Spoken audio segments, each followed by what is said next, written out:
नमस्कार साथियों, आप सभी लोगों का स्वागत है आपके अपने social media platform Yadav vision पर। मैं अभिषेक यादव, साइकिलिस्ट, कैमरामैन अश्विनी यादव के साथ। साथियों, आज हम पिंक सिटी जयपुर में आए हुए हैं, जहां पे अखिल भारतवर्षीय यादव महासभा की एक राष्ट्रीय कार्यकारी बैठक में हम यहां पे शामिल हुए। तो यहां पे बात करें, अपने देश के हर एक राज्य के कोने कोने से लोग आए हुए हैं। यहीं पे आज हम आपको मिलाते हैं सुरेश यादव जी, जो कि युवा प्रकोष्ठ हैं, युवा महासचिव हैं राजस्थान अखिल भारतीय वर्षीय यादव महासभा के। सर, बहुत बहुत स्वागत है आपका हमारे social media platform Yadav vision. सबसे पहले अभिषेक भाई, आपको और आपके यादव विजन जो टीवी है जी, इनका बहुत बहुत इस्तकबाल करता हूं और गोविंद की नगरी जयपुर में आपका बहुत बहुत स्वागत है। थैंक यू सर, थैंक जी, आज जयपुर और राजस्थान में ऑल इंडिया जो यादव महासभा की राष्ट्रीय कार्यकारिणी की मीटिंग है, इसको लेके तमाम प्रदेश और देश भर के राष्ट्रीय कार्यकारिणी के लोग और स्टेट प्रेसिडेंट हमारे यहाँ आए हैं। 2 दिन की ये मीटिंग है और मीटिंग का मोटा मोटा एजेंडा जातीय जनगणना है, आर्थिक आधार पर आरक्षण की स्थिति है, अही रेजिमेंट को लेके है। ये तमाम जो ज्वलंत मुद्दे हैं, उन मुद्दों को लेके जो हमारे समाज के सरदारी है वो लोग बैठेंगे, इन पे डिस्कस होगा और डिस्कस होने के बाद में समुद्र मंथन के बाद जैसे कुछ न कुछ मोती निकलता है, मैं समझता हूँ कि उस तरह की धारणा हम सब लेके बैठे हैं। जी, तो सर, मैं आपसे पूछना चाहेंगे, जैसे कि अखिल भारतवर्षीय यादव महासभा के हर 2-3 मंथ में कहीं ना कहीं इंडिया में ये बैठक चलती रहती है, तो इसमें क्या निष्कर्ष निकलता है, कुछ हमें बताएंगे आप? देखिए अभिषेक भाई, ये हमारे लिए गौरव का विषय है कि अखिल भारतीय वर्षीय यादव महासभा 100 साल पूरे कर चुकी है। जी, 100 साल पूरे और शताब्दी समारोह ये मनाया जा रहा है, ये हम सब के लिए खुशी का फल है। और सबसे अच्छी बात यह है कि हमारे तमाम जो यादव योद्धा रहे हैं, चाहे वो लालू यादव हो, चाहे वो मुलायम सिंह यादव हो, चाहे वो शरद यादव, तमाम ये लोग हैं, उन्होंने इस महासभा को बड़ा अप्रिशिएट किया है। महासभा के वो लोग मेंबर रहे हैं। महासभा के थ्रू उन लोगों ने आर्थिक स्थिति हो, चाहे राजनीतिक स्थिति हो, चाहे सामाजिक स्थिति हो, तमाम मुद्दों को लेके उन्होंने हमेशा अपना एक विजन क्लियर रखा है कि समाज का भला कैसे हो सकता है, समाज की दशा और दिशा कैसे चेंज हो या कैसे बदले। आप ये कह रहे हैं कि बार बार ये मीटिंग होती हैं, अभिषेक भाई, मैं इसके लिए यही कहना चाहूँगा क्योंकि अही रेजिमेंट का मुद्दा हमारा एक ज्वलंत मुद्दा है। आप ये देखिए, अगर अपन जन जागरण नहीं करते, इस तरह के माहौल हम क्रिएट नहीं करते, आज हमारा अही रेजिमेंट वाला जो मुद्दा है वो गांव ढाणी तक पहुंच चुका है, कस्बा मोहल्ले तक पहुंच चुका है, लोगों की धड़कनों तक पहुंची। यस, ये लोग, आप देखिए कितना क्रेजीपन है। आप दिल्ली के रहने वाले हैं और दिल्ली के आसपास के एरिया में आप देखिए किस प्रकार से यादव है। आप देखिए धरना चल रहा है, आमरण अनशन लोगों ने कर रखा है। तो हम आपसे ये पूछना चाहेंगे, जैसे लोगों की धड़कनों तक पहुंच गया, तो ये जो संसद में पॉलिटिकल लीडर बैठे हैं, क्या इनके आसपास कहीं अही रेजिमेंट इनको नजर आ रही है? देखो, आ रही है, ऐसा अपन ज़्यादा क्रिटिसाइज उन लोगों को नहीं करेंगे।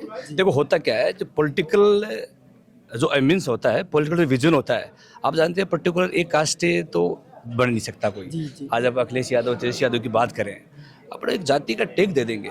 आप सोच के देखिए कि इस तरीके पर बात करना चाहेंगे ना, तो वो लोग जिनका उनका जो विजन है भाई, उनके हाथ में जब तक कलम नहीं आएगी, कलम का जब तक पावर नहीं आएगा ना, और कलम का पावर से पहले अगर अपन उनसे टाइम खींचना शुरू कर देंगे ना, तो मैं समझता हूँ कि अपना जो विजन है वो कहीं पूरा नहीं हो पाएगा। आप देखिए, अही रेजिमेंट को लोग आप कह रहे हैं, मैं समझता हूँ तमाम जो यादव सांसद हैं, एमएलए हैं, एमपी हैं, राज्यों में जितने भी विधानसभाएं चली, सब ने लिख के दिया है और सब ने बोला भी है। क्योंकि एक्चुअली में क्या है, इन लोगों की मंशा ठीक नहीं थी। जिन लोगों ने जिस प्रकार का एक संविधान का जो एक प्रारूप तैयार किया, उन लोगों ने तो रेजिमेंट बननी चाहिए थी। क्योंकि तमाम जो हमारी समकक्ष जो कास्ट है, मैं किसी कास्ट के लिए बुरा नहीं करना चाहता, लेकिन हमारे समकक्ष जो कास्ट है, आप राजपूत राइफल्स बना रहे हैं, आप जाट राइफल्स बना रहे हैं, हम स्वागत करते हैं उन लोगों का, लेकिन हमारे साधत में कहाँ कमी है, सबसे बड़ा हमें ये देखना पड़ेगा।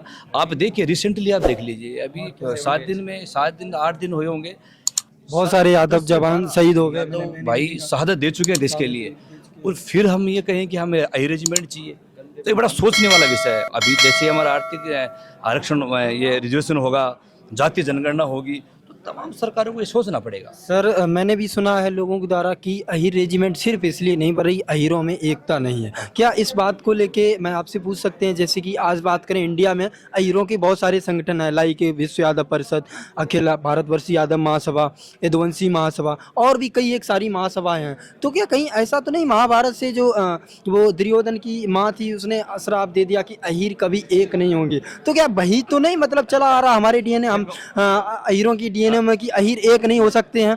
क्या इसके बारे में आपको क्या राय है आपकी? अभिषेक भाई देखो, महाभारत के कई अध्याय ऐसे हैं, जैसे आपने उदाहरण दिया गीता का सार पढ़ी है, गीता का सार से पूरा दुनिया जीवित है। जो आधुनिक मैनेजमेंट का जो विषय है ना, जिसको अपन एमबीए कहते हैं, लाइक दैट गीता गीता का पूरा परिष्कृत रूप एमबीए है।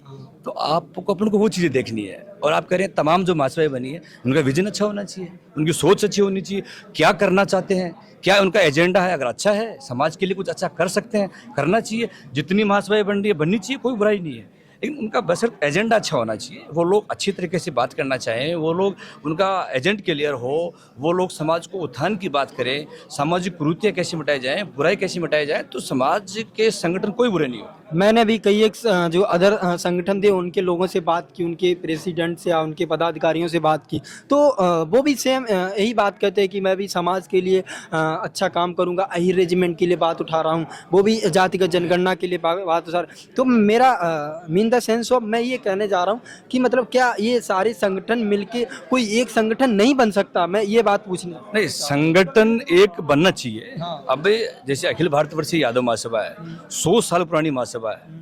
तमाम जितने भी पॉलिटिकल बैकग्राउंड के लोग हैं, तमाम पॉलिटिकल के जो राजनीतिक पार्टियों के लोग हैं, वो सारे लोग इस बैनर के नीचे काम कर रहे हैं। मेरा ऐसा मानना है। नई महासभाएं जो बन रही हैं भाई, उनका अगर विजन क्लियर है तो मैं इसमें कोई बुराई नहीं मानता। और रही बात है जो पॉलिटिकल लोग जो है इस मुद्दे को आप करना चाहते हैं कि बैक से नहीं उठाना चाहते, ये एक ज्वलंत मुद्दा है।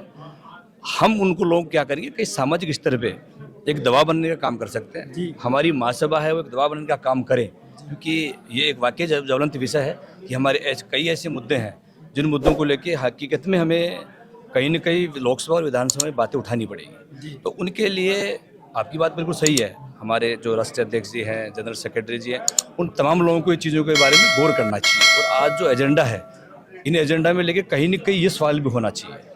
तो साथियों हमें सुरेश जी से बात करके बहुत अच्छा लगा। और साथियों आप लोग ज़रूर बताइए कि इनकी जो राय रही वो कैसी रही, आप लोग कमेंट में बताइए।